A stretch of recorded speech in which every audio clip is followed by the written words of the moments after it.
নবীর উম্মতের দল, এই রমজান আমাদের সামনে আসতেছে। এখন থেকে ভালো করে প্রস্তুতি গ্রহণ করেন। যে সমস্ত কাজ রমজানের আগে করা সম্ভব আগে করেন, আর যে সমস্ত কাজ রমজানের পরে করা সম্ভব পরে করেন, যাতে করে রমজানের রোজাগুলো রাখতে আপনার কোনো অসুবিধা না হয়। এভাবে সজাগ দৃষ্টি রাখতে হবে। এই রমজানের ব্যাপারে আল্লাহ বলেন, ইয়া আইয়ুহাল্লাযীনা আমানু কুতিবা আলাইকুমুস সিয়াম কামা কুতিবা আলাল্লাযীনা মিন ক্বাবলিকুম লাআল্লাকুম তাত্তাকুন। আল্লাহ ডাক দিয়া বলে, হে ঈমানদারেরা, কুতিবা আলাইকুমুস সিয়াম, তোমাদের উপরে রোজা ফরজ করা হয়েছে। কি বললেন আল্লাহ তাআলা? রোজা ফরজ করা হয়েছে। আল্লাহ বলে নাই রোজা তোমাদের উপরে সুন্নত, তোমাদের উপরে নফল। কি বলেছেন? ফরজ। ফরজ কি করলেও চলে না করলেও চলে নাকি? এরকম নাকি? ফরজ মানে যেটা আপনার করতেই হবে। আর সুন্নত, এক শ্রেণীর মানুষ আছে সুন্নত তাদের চোখের কাটা, সুন্নত সহ্য করতেই পারে না। বলে ভাই নামাজ পড়ো কেন, মাথায় টুপি নাই? বলে এটা কি আর ফরজ নাকি? এটা তো সুন্নত, না করলে তো নামাজ হবে, টুপি মাথায় না দিলে তো কি হবে? নামাজ হবেই। নামাজ পড়ে হা ভাতা গেঞ্জি গায়, নামাজ পড়ে হা ভাতা শার্ট গায়, ফুল প্যান্ট গায় পরিধান করে। বলে ভাই হা ভাতা গেঞ্জি গায়ে দিয়ে কেন নামাজ পড়ে? বলে এটা কি আর ফরজ নাকি? হা ভাতা গেঞ্জি গায়ে দিয়ে তো নামাজ পড়লে নামাজ হবেই, হাফ শার্ট পরিধান করে নামাজ পড়লে তো নামাজ হবেই। অথচ এটা তো নবীর সুন্নাত না। সুন্নাত সহ নামাজ পড়ো, নামাজ পড়ো, মাথায় টুপি দাও, লম্বা জামা গায়ে দাও, আদবের সাথে নামাজ আদায় করো। কিন্তু এক শ্রেণীর মানুষ সুন্নতের সাথে তাদের বড় দুশ্মনী আছে। দিলে আকর কুফর কো মিটায়া, কুফর কো মিটা কর সদাকত কো বতায়া, লা ইলাহা ইল্লাল্লাহ, লা ইলাহা ইল্লাল্লাহ, লা ইলাহা ইল্লাল্লাহ, লা ইলাহা ইল্লাল্লাহ, লা ইলাহা ইল্লাল্লাহ, লা ইলাহা ইল্লাল্লাহ, মুহাম্মাদুর রাসূলুল্লাহ সাল্লাল্লাহু আলাইহি ওয়াসাল্লাম। অগণিত শুকরিয়া প্রশংসা ও মহান রব্বে কারিমের দরবারে, যে মহান রব্বে কারিম আদর করে ভালোবেসে সপ্তাহের সর্বোৎকৃষ্ট দিন জুমার দিনে দুনিয়াবি সমস্ত ব্যতি ব্যস্ততাদের পারেক করে দুনিয়ার ভিতরে সব থেকে আল্লাহ তাআলার নিকট পছন্দের স্থান মসজিদে আসার বসার দিনই কিছু কথা বলা শোনার তৌফিক নসিব করেছেন। এই জন্য সেই মনিবের দরবারে হৃদয় উজাড় করে সকলে উচ্চ কণ্ঠে শুকরিয়া জ্ঞাপন করি। সকলে বলে আলহামদুলিল্লাহ। সম্মানিত সুধী, আমরা একেবারে দেখতে দেখতে শাবান মাসের একেবারে শেষ দশকে চলে এসেছি। এই শাবান রমজানের পূর্বের মাস। এরপরেই আমাদের সামনে আসতেছে মহামহিমান্বিত আরবি 12 মাসের ভিতরে সর্বশ্রেষ্ঠ মাস মাহে রমাদান। ইতিমধ্যে গোটা মুসলিম বিশ্বে মাহে রমজানকে কেন্দ্র করে বিভিন্ন প্রস্তুতি শুরু হয়ে গেছে। বিভিন্ন মানুষ এই রমজানকে কেন্দ্র করে বিভিন্ন প্রস্তুতি শুরু করে দিয়েছে। এই রমজানের প্রস্তুতিকে কেন্দ্র করে, রমজানকে কেন্দ্র করে 3 প্রকারের মানুষ রয়েছে। 3 ধরনের মানুষের প্রস্তুতি 3 রকমের। এক শ্রেণীর মানুষ হলো খাঁটি মুমিন, খাঁটি মুসলমান, নির্ভেজাল মুসলমান। তারা রমজানকে সামনে রেখে একটা প্রস্তুতি গ্রহণ করতেছে। আরেক শ্রেণীর মানুষ আছে যারা ব্যবসায়ী, তারাও রমজানকে কেন্দ্র করে একটা প্রস্তুতি গ্রহণ করতেছে। আবার এক শ্রেণীর মানুষ আছে তারা সাধারণ মুসলমান, খাঁটি মুসলমান না, সাধারণ মুসলমান, এরাও রমজানকে কেন্দ্র করে একটা প্রস্তুতি গ্রহণ করে। প্রথম নম্বর হলো খাঁটি মুমিন। এই খাঁটি মুমিন যারা আছে তারা রমজানকে কেন্দ্র করে এক রকমের প্রস্তুতি গ্রহণ করে। কেমন প্রস্তুতি? খাঁটি মুমিন যারা, তারা সারা বছর রমজানের অপেক্ষায় থাকে, কোন সময় রমজান আসে। তারা রমজান আসলে বড় খুশি, রমজানের অপেক্ষায় থাকে খাঁটি মুমিনের দল। তারা রমজান আসার আগ থেকেই রমজানের প্রস্তুতি গ্রহণ করে। কখন রমজান আসবে, আবার কখন রোজা রাখবো, এই চিন্তায় খাঁটি মুমিন তারা থাকে। এই জন্য তারা রমজান আসার আগ থেকেই যে সমস্ত কাজকর্ম রমজানের আগে করা সম্ভব, খাঁটি মুমিনরা সেই সমস্ত কাজগুলো রমজানের আগে সেরে ফেলে। আর যে সমস্ত কাজ রমজানের পরে করলেও চলবে, খাঁটি মুমিনরা সেই সমস্ত কাজ রমজানের বাইরের জন্য রেখে দেয়। খাঁটি মুমিনরা তারা রমজান আসার আগেই কি করে? রমজানের প্রস্তুতি গ্রহণ করে, যাতে করে রমজানের ভিতরে রোজা রাখতে কোনো বিঘ্নতা না ঘটে। এই কারণে যে সমস্ত কাজকর্ম আগে করা সম্ভব রমজানের আগেই করে, আর যে সমস্ত কাজ রমজানের পরে করা সম্ভব সেই সমস্ত কাজ কি রমজানের পরেই করে। যখন রমজান চলে আসে তারা এক মন এক ধ্যানে আল্লাহ তাআলার বিধান রোজা পালন করে। এটা হলো খাঁটি মুমিনদের খাসলাত। খাঁটি মুমিন যারা সব ইবাদত গুলো মন থেকে করে, শুধু রোজা না, নামাজ, খাঁটি মুমিন যারা আছে তারা নামাজ পড়তে পারলেই বড় খুশি। খাঁটি মুমিনরা চিন্তা করে কখন আজান হবে আর মসজিদে যাব, খোদার পায়ে দুইটা সিজদা দিব। এটা হলো খাঁটি মুমিনদের খাসলাত।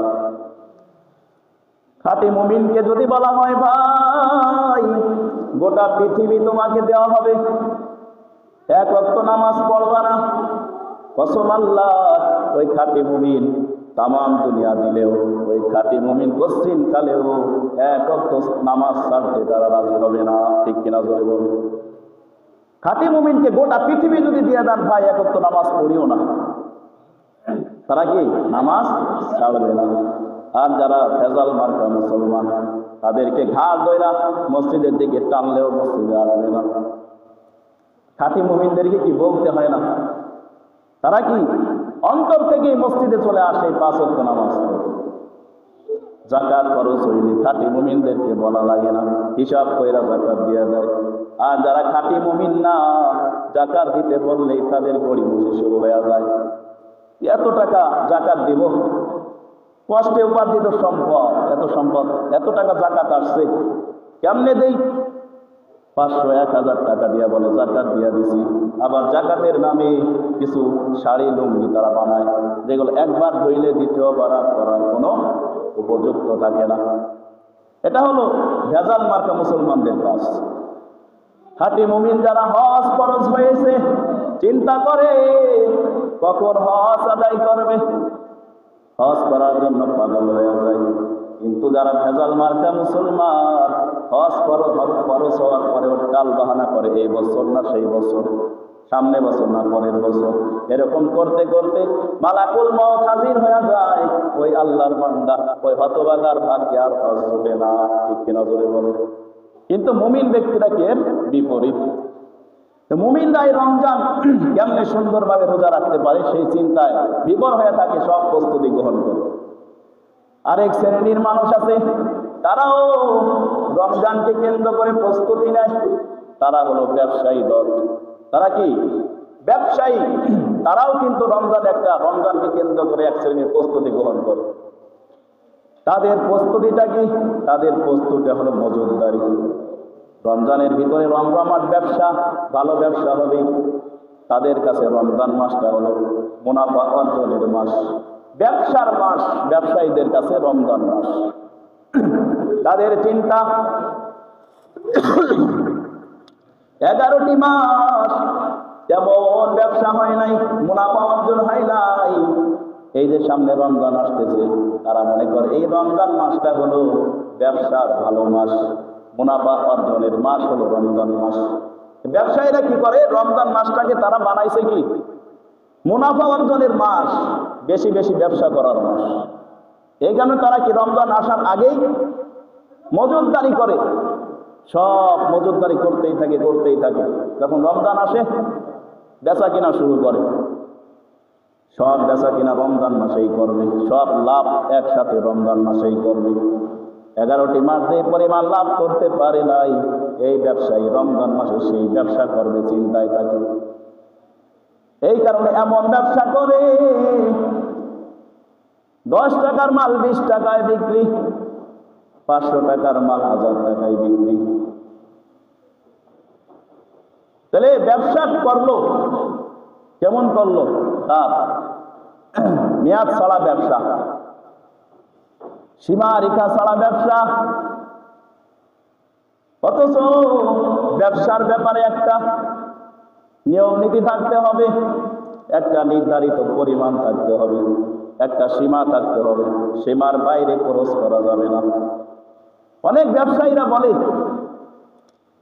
ব্যবসা তো হালাল, যত পারি ব্যবসা কইরা লই, যত পারি লাভ কইরা লই, সমস্যা কোথায়? অথচ ব্যবসায়ীর উচিত ছিল রমজান মাসে যাতে করে মুমিন বান্দারা শান্তিতে রোজা রাখতে পারে, এই কারণে সব সামানাদির দাম, সব পণ্যের দাম একটু নির্ধারিত মেয়াদ সীমার ভিতরে রাখা উচিত ছিল। কিন্তু কিছু কিছু অসাধু ব্যবসায়ী তারা রমজান মাসকে হাতিয়ার করে জিনিসের দাম আকাশ ছোঁয়া বানায় দেয়। 10 টাকার মাল 20 টাকা, 20 টাকার মাল 40, 500 টাকার মাল 1000 টাকা। এরকম ব্যবসায়ী আছে না নাই? ধরে বলুন, আছে না নাই? আছে। ব্যবসার ব্যাপারে, লাভের ব্যাপারে একটা সীমা থাকতে হবে। সীমা ক্রস করলেই সে আর সৎ ব্যবসায়ী থাকবে না, সে হয়ে যাবে ঠকবাজ ব্যবসায়ী। আপনি যদি অতিরিক্ত লাভ করেন, জনগণকে ঠকানো হলো, খরিদ্দারদেরকে ঠকানো হলো, আর যারা মানুষকে ঠকায় তারা কোনোদিন সৎ থাকে না, তারা ঠকবাজ হয়ে যায়। অথচ সৎ ব্যবসায়ীর ব্যাপারে রহমাতের নবী বলে, আর তাজিরুস সুদুকুল আমিন মা'আন নাবিয়িনা ওয়াস সিদ্দিকিনা ওয়াস শুহাদাই ওয়াস সালিহিন। ও আমার উম্মতেরা শোনো, একজন বিশ্বস্ত সত্যবাদী ব্যবসায়ীর দাম কত? একজন ব্যবসায়ী যে সততার সহিত সীমার ভিতরে থেকে সীমা পরিমাণ লাভ করে সততার সাথে ব্যবসা করে, এই ব্যবসায়ীর দাম কত? রহমাতের নবী বলে, এই ব্যবসায়ী কিয়ামতের দিন নবীদের সাথে থাকবে,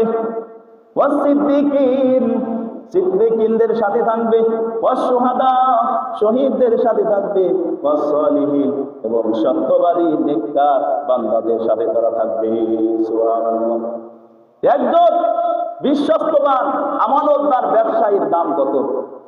যারা ব্যবসায়ী আছেন কথাগুলো মন দিয়ে বুঝেন, আপনাদের দাম কত দেখেন। সঠিকভাবে নিষ্ঠার সাথে সততার সাথে যেই ব্যবসায়ী ব্যবসা করতে পারবে, কিয়ামতের দিন এই ব্যবসায়ী নবীদের সাথে থাকবে, সিদ্দিকিনদের সাথে থাকবে, তার হাসর হবে, শহীদদের সাথে তার হাসর হবে, পরহেজগার বান্দাদের সাথে তার হাসর হবে। সুবহানাল্লাহ বলে বলেন। অথচ আজকেকার ম্যাক্সিমাম ব্যবসায়ী কেমন হয়ে গেছে? যত পারে সীমা খরচ করে তারা লাভের চেষ্টা করে। এটা ইসলামের রীতি না। লাভ করেন একটা সীমার ভিতরে থেকে লাভ করতে হবে, অতিরিক্ত লাভ করা যাবে না। যা পারলেন লাভ করে নেন, এরকম না। জনগণকে ঠকানো যাবে না। ওরে নবীর উম্মতের দল, এই সমস্ত ব্যবসায়ীরা রমজান মাসটাকে ব্যবসার একটা মৌসুম মনে করে, শুধু ব্যবসার ধান্দায় থাকে। রমজান মাস কোন দিক দিয়ে আসলো, কোন দিক দিয়ে চলে গেল, এই সমস্ত ব্যবসায়ীদের কোনো খবর থাকে না। ঠিক কিনা জোরে বলুন। তাহলে ব্যবসায়ীরাও কি রমজান মাসকে কেন্দ্র করে এক শ্রেণীর প্রস্তুতি গ্রহণ করে। আর এক শ্রেণীর মানুষ আছে খরিদ্দার, জনসাধারণ তারা কি করে, রমজান মাস আসলে সামনে ঈদ উল ফিতর আসতেছে, ঈদের চিন্তা এখন থেকে শুরু হয়ে গেছে। রোজা রাখেন একটাও, কিন্তু ঈদ কেমনে কাটাবে সেই চিন্তা এখন থেকেই শুরু। রোজা আসলেই তাদের কি, রোজা রাখবে সেই চিন্তা নাই, তাদের চিন্তা এসে যায় সামনে ঈদ উল ফিতর আসতেছে, মার্কেটিং করতে হবে, শপিং করতে হবে। এই জন্য রমজান মাসে তাদের ওই কেনাকাটার ধান্দায় ধান্দায় রমজান শেষ। রোজা রাখে না, বলে কেন, বলে আগামীকাল মার্কেটে যাবে, মার্কেটে গেলে গলা শুকায়া যাবে, রোজা রাখলে মার্কেটে যাওয়া কষ্ট হয়ে যাবে। আছে না এরকম মানুষ করে বলে, শপিং এর চিন্তায় কি করে রোজা ছেড়ে দেয়। এরকম ব্যাপক মার্কা মুসলমানও আছে। আগামীকাল যাব কোথায়, বসুন্ধরা মার্কেটে, গুলিস্তান মার্কেটে যাবে, বহু দূরের রাস্তা, আজকে রোজা রাখলে গলা শুকায়া যাবে, ঢাকা শহর এমনি গরম, গলা শুকায়া যাবে, এই কারণে শপিং এর চিন্তায় রোজা বাদ দিয়া দেয়। हकीकत में तो दुनिया बेखबर है, दुनिया की नुमाइश पर नजर है। नमी गोयम के आज दुनिया जुदा बस, बाहर कारे के बाशी बा खुदा बस। এরাও তো মুসলমান, রমজানকে কেন্দ্র করে কিরকম প্রস্তুতি তারা নিল। ওরে নবীর উম্মতের দল, এই রমজান আমাদের সামনে আসতেছে, এখন থেকে ভালো করে প্রস্তুতি গ্রহণ করেন। যে সমস্ত কাজ রমজানের আগে করা সম্ভব আগে করেন, আর এই সমস্ত কাজ রমজানের পরে করা সম্ভব পরে করেন, যাতে করে রমজানের রোজাগুলো রাখতে আপনার কোনো অসুবিধা না হয়। এভাবে সজাগ দৃষ্টি রাখতে হবে। এই রমজানের ব্যাপারে আল্লাহ বলেন, ইয়া আইয়ুহাল্লাযীনা আমানু কুতিবা আলাইকুমুস সিয়াম কামা কুতিবা আলাল্লাযীনা মিন ক্বাবলিকুম লাআল্লাকুম তাত্তাকুন। আল্লাহ ডাক দিয়া বলে, হে ঈমানদারেরা, কুতিবা আলাইকুমুস সিয়াম, তোমাদের উপরে রোজা ফরজ করা হয়েছে। কি বললেন আল্লাহ তাআলা, রোজা ফরজ করা হয়েছে। আল্লাহ বলে নাই রোজা তোমাদের উপরে সুন্নত, তোমাদের উপরে নফল। কি বলেছেন, ফরজ। ফরজ কি করলেও চলে না করলেও চলে নাকি, এরকম নাকি? ফরজ মানে যেটা আপনার করতেই হবে। আর সুন্নত, এক শ্রেণীর মানুষ আছে সুন্নত তাদের চোখের কাটা, সুন্নত সহ্য করতেই পারে না। বলে ভাই নামাজ পড়ো কেন, মাথায় টুপি নাই, বলে এটা কি আর ফরজ নাকি, এটা তো সুন্নত, না করলে তো নামাজ হবে, টুপি মাথায় না দিলে তো কি হবে, নামাজ হবেই। নামাজ পড়ে হা ভাতা গেঞ্জি গায়ে, নামাজ পড়ে হা ভাতা শার্ট গায়ে, ফুল প্যান্ট গায়ে পরিধান করে। বলে ভাই হা ভাতা গেঞ্জি গায়ে দিয়ে কেন নামাজ পড়ে, বলে এটা কি আর ফরজ নাকি, হা ভাতা গেঞ্জি গায়ে দিয়ে তো নামাজ পড়লে নামাজ হবেই, হাফ শার্ট পরিধান করে নামাজ পড়লে তো নামাজ হবেই। অথচ এটা তো নবীর সুন্নাত না। সুন্নাত সহ নামাজ পড়ো, নামাজ পড়ো, মাথায় টুপি দাও, লম্বা জামা গায়ে দাও, আদবের সাথে নামাজ আদায় করো। কিন্তু এক শ্রেণীর মানুষ সুন্নতের সাথে তাদের বড় দুশ্মনী আছে। আল্লাহ তো বলে নাই যে সুন্নাত, রোজার ব্যাপারে বললেন কি রোজা ফরজ, এটা রাখতেই হবে, এরকম না সুন্নত যে রাখলেও হবে না রাখলেও হবে, মুস্তাহাব রাখলেও চলবে না রাখলেও চলবে, এরকম তো না, রোজা আপনার রাখতেই হবে। আপনি যদি বলেন রোজা আমি রাখবো না, কে আমারে রাখা, ফরজ আর ওয়াজিব কি আর সুন্নত কি, আমি রাখবোই না, আর ফরজের কথা কি, ফরজ আর কি। আপনি যদি রোজা নাই মানেন, আপনার সাথে কথা নাই। আপনি যদি বলেন না রোজা ফরজ করেছে আমি মানি না, রোজা যে ফরজ আমি মানি না, অস্বীকার যদি করে, আপনি আর মুসলমান নাই, আপনার নামটা বেঈমানের খাতায় চলে গেছে। ঠিক না বেঠিক চলে বলেন। আর যদি বলেন না রোজা মানি কিন্তু রাখি না, তাহলে তো আপনি একজন ফাসিক।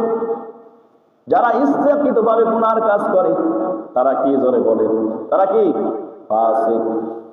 এই ফাসেকরা কিয়ামতের দিন নবীর সুপারিশ পাইতে বড় কষ্ট। এই কারণে আমরা কি ফাসেক হইতে চাই নাকি খাঁটি মুসলমান হইতে চাই? জোরে বলেন, কি হইতে চাই? খাঁটি মুসলমান। খাঁটি মুসলমান হইলে রোজা রাখার দরকার আছে না নাই? জোরে বলেন, নাকি গড়িমসি করলে চলবে? রোজার এত কঠোরতা, আর আমরা কি করি?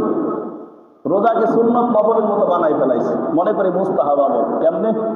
মন চাইলে রাখে, না চাইলে না রাখে। কিছু কিছু হতবাদা মুসলমান আছে, তারা শুরুতে একটা রাখে, মাঝখানে একটা রাখে, শেষে একটা রাখে, বলে রোজা আটকায় ফেলাইছে। আছে না নাই? জোরে বলে, কি বলে? 30টা রোজা আটকায়া দিছি। ছোটবেলায় আমাদের মাছ আসিরা বলতো, ছোটবেলায় শুরুতে একটা রাখবা, শেষে একটা রাখবা, তোমার সব রোজা হয়ে গেছে। কিছু কিছু বড় মানুষরাও আজকাল ছেলেদের, ছোট শিশুদের কি করতেছে? ভান ধরতেছে। তারাও মনে করে শুরুতে একটা রাখলাম, শেষে একটা রাখলাম, রোজা হয়ে গেছে। এরকম নাকি? জোরে বলো। ওরে নবীর উম্মতের দল, এই রোজার ব্যাপারে কোনো গড়িমসি চলবে না। সব চলচাতুরি বাদ দেন। দুনিয়ার মানুষকে আপনি ফাঁকি দিতে পারবেন, কিন্তু আল্লাহর চোখকে আপনি কোশ্চিন কালেও ফাঁকি দিতে পারবেন না। ঠিক কিনা? জোরে বলুন। আল্লাহর চোখকে ফাঁকি দিবেন কেমনে? আল্লাহ তো জানে আপনি মান ধরতে আছেন নাকি সত্যিকারী। কত অজুহাত, ডায়াবেটিস, মাথা ব্যথা, পেটে ব্যথা, কত রকমের অজুহাত যে বাইর হবে কিছুদিন পরে দেখবেন। সব অজুহাত না। যদি আপনি বাস্তবিক অসুস্থ থাকেন, আল্লাহর উপরে ভরসা করে রোজা রাখা শুরু করেন, কসম আল্লাহ, আপনার সব রোগগুলো কন্ট্রোল হয়ে যাবে। সুবহানাল্লাহ। এই রোজা হলো মহা ঔষধ। হাজার হাজার টাকা নষ্ট করতেছেন মাসে, রোজা রাখেন। এই রোজার মাসে আপনার দেখবেন ঔষধে কিনা লাগবে না। আল্লাহ তাআলা রোজার ভিতরে এরকম রহমত দান করছে। এরপরে আল্লাহ বলেন, কামা কুতিবা আলাল্লাযীনা মিন ক্বাবলিকুম, ও আমার বান্দারা, এই রোজা শুধুমাত্র তোমাদের উপরে ফরজ করা হয়েছে তা না। আল্লাহ সান্ত্বনার বাণী শোনায়া দেয়, ও উম্মতে মুহাম্মাদী, এই 30 দিন রোজার কথা শুনে তোমরা ঘাবড়াইয়া যাইও না। এই রোজা শুধুমাত্র তোমাদের উপরেই ফরজ করা হয় নাই, তোমাদের পূর্ববর্তী নবী রাসূলদের উম্মতের উপরে রোজা ফরজ ছিল। সুবহানাল্লাহ। আল্লাহ সান্ত্বনা দিলেন যে রোজা শুধু তোমাদের উপরেই ছিল না, পূর্ববর্তী যত নবী রাসূলরা ছিল তাদের উপরে রোজার বিধান ছিল। আদম আলাইহিস সালাম রোজা রাখছেন আরবি মাসের 14, 15, 16 তারিখে। নূহ নবী প্রথম শাওয়াল এবং 10 জিলহজ বেঁধে রেখে সব সময় রোজা রাখছেন। আমাদের মতো 30 দিন ছিল না, অন্য সিস্টেমে ছিল, কিন্তু রোজা তো ছিল। কি বলে? রোজা তো ছিল অন্য নবী এবং রাসূলদের উম্মতের উপরেও ছিল। রোজা নতুন কোনো বিষয় না। আল্লাহ সান্ত্বনা দিলেন, তোমরা ঘাবড়াইয়া যাইও না। পূর্ববর্তী রাসূলদের উপরও ছিল, তাদের উম্মতের উপরেও ছিল। কারণ একাকিত্বের অনুভূতি মানুষকে কি দেয়? কষ্ট দেয়। একজনের একটা চোখ নাই, সে বড় দুঃখী। সে যদি শুনতে পায় আমার পাশের বাড়ির আরেক ভাই 2টা চোখে অন্ধ, দেখবেন এই খবর তাকে যদি আপনি দেন, তার মনে একটু কি আসে? স্বস্তি আসে। আমার থেকেও তো বড় মুসিবতগ্রস্ত আছে। এই কারণে আল্লাহ সান্ত্বনা দিলেন, উম্মতে মুহাম্মাদী ঘাবড়াইয়া যাইতে পারে, 30 দিন রোজা। আল্লাহ সান্ত্বনা দিলেন, তোমরা ঘাবড়ানোর কারণ নাই, পূর্বেও এই রোজা ছিল। এই রোজা কি জন্য আল্লাহ ফরজ করেছেন? আল্লাহ উদ্দেশ্য জানায়া দেয়, লাআল্লাকুম তাত্তাকুন। ওরে বান্দা, এই রোজা তোর উপরে আমি আল্লাহ ফরজ করেছি কি জন্য জানো? যাতে করে বান্দা তুমি মুত্তাকি হইতে পারো, তুমি বান্দার অন্তরে আমি আল্লাহর ভালোবাসা সৃষ্টি হইতে পারে, এই জন্য আমি আল্লাহ রোজা ফরজ করেছি। সুবহানাল্লাহ। রোজা রাখলে কি লাভ? তাকওয়া অর্জন হয়। বান্দার কি হয়? অন্তরে আল্লাহর ভয় সৃষ্টি হয় রোজা রাখলে। কেমনে? কোন বান্দা যদি সারাদিন রোজা রাখে, গরমের মৌসুম রোজা রাখছে, ঠিক দুপুরের সময় কলিজাটা ফেটে যাইতেছে এরকম অবস্থা, ফ্রিজে ঠান্ডা পানি, জোশের বোতল রাখা। আল্লাহর বান্দা চাইলে গোপনে গোপনে যাইয়া একটু ঠান্ডা পানি, একটু জুস খাইতে পারতো। পারতো কি পারতো না? মানুষকে বোঝাইতে পারতো যে আমি রোজাদার, অথচ সে গোপনে গোপনে কিছু খাইল। ফাঁকিবাজি করতে পারতো মানুষের সাথে, কিন্তু আল্লাহর বান্দা রোজা রাখছে, সে চিন্তা করে কেউ না দেখুক, আল্লাহ তো দেখতেছে, এই জন্য রোজা রাখলো।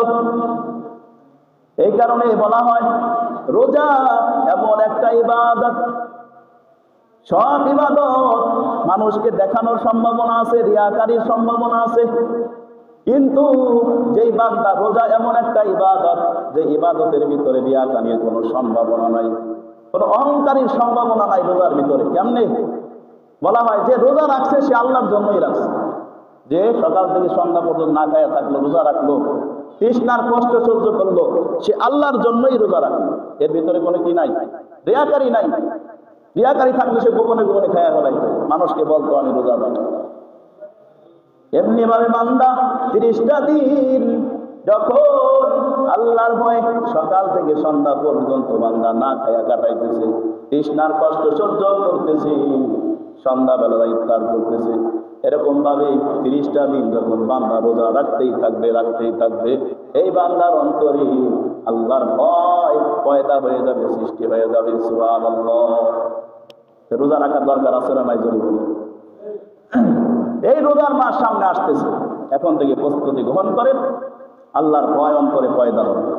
তাকওয়া এমন এক জিনিস, আল্লাহর ভয় এমন এক জিনিস, লোকচক্ষুর অন্তরালে, যেখানে পুলিশি বাহিনীর দৃষ্টি অপারক, যেখানে গোয়েন্দা বাহিনীর দৃষ্টি অপারক, যেখানে স্যাটেলাইটের তীক্ষ্ণ দৃষ্টি অপারক, সেখানে তাকওয়া আল্লাহর ভয় আপনাকে সব অন্যায় অবিচার থেকে বাঁচায় রাখতে পারে। সুবহানাল্লাহ। তাকওয়া থাকলে আপনার দ্বারা কোনো গুনার কাজ হবে না। আজকে যুবক বৃদ্ধ সকলেই গুনার কাজ করে। কেন করে? তাদের অন্তরে আল্লাহর ভয় নাই। এই কারণে রাত্রিবেলায় মোবাইল নিয়ে একটা গোপন রুমের ভিতরে যুবক পাপের কাজ করে, কেউ জানে না।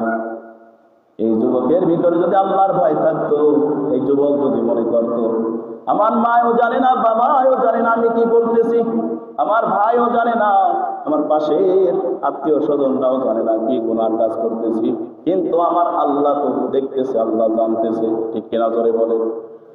এই ধারণা যদি কোনো যুবকের ভিতরে থাকতো, কসম আল্লাহ, এই যুবকটা কোশ্চিন কালেও আল্লাহর নাফরমানি গুনার কাজ করতে পারতো না। রোজা রাখলে সেই তাকওয়া আপনার অন্তরে সৃষ্টি হবে। এই কারণে মুসলমান যদি আল্লাহর ভয় অন্তরে সৃষ্টি করতে চাই, রোজা আমাদের রাখতেই হবে। এই রোজার ব্যাপারে মাসালা হলো, খুব লক্ষ্য করে শুনি, এই রোজা যারা সুস্থ মস্তিষ্ক, আকেল বালেক, যারা সুস্থ, কোনো রোগ নাই, কি হয়েছে, বালেক হয়েছে, প্রাপ্তবয়স্ক হয়েছে, নারী হোক পুরুষ হোক, এদের জন্য রোজা রাখা কি ফরজ। রোজা রাখা কি ফরজ, রাখতেই হবে। না রাখেন জাহান্নামী হয়ে কবরে যাইতে হবে।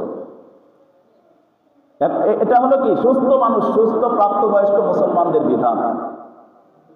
এরপরে কিছু মানুষ আছে, তাদের কি আছে, ছাড় আছে। কিরকম? আপনি যদি কি করে নিজের বাড়ি থেকে 48 মাইল দূরে কোনো জায়গা যাওয়ার নিয়ত করে বের হয়েছে, তাহলে শরীয়তের পরিভাষায় আপনাকে মুসাফির বলা হয়। আপনার জন্য এই রমজানের ভিতরে রোজা না রাখা কি আছে, আপনার অনুমতি আছে, কিন্তু পরবর্তীতে আপনার রমজানের বাইরে এই রোজাগুলো কাজা করতে হবে। বা কেউ কি ক্ষণিকের জন্য অসুস্থ হয়েছে, এমন অসুস্থ হয়েছে, ডাক্তারে ঘোষণা দিছে, অভিজ্ঞ ডাক্তার, যে আপনার রোজা রাখলে কি আছে, রোগ বেড়ে যাওয়ার আশঙ্কা আছে, প্রাণ নাশের আশঙ্কা আছে। এরকম রোগী যদি কেউ হয়, ডাক্তার যদি ঘোষণা দেয়, তার জন্য রমজানের ভিতরে রোজা না রাখা কি আছে, জায়েজ আছে। কিন্তু পরে কি করতে হবে, সুস্থ হইলে রমজানের বাইরে কাজা করতে হবে। আরেক শ্রেণীর মানুষ আছে যারা একেবারে বৃদ্ধ হয়ে গেছে, যাদের আর রোজা রাখার কি নাই, শক্তি নাই, অথবা চিররোগী, এমন রোগী যার রোগ মরণের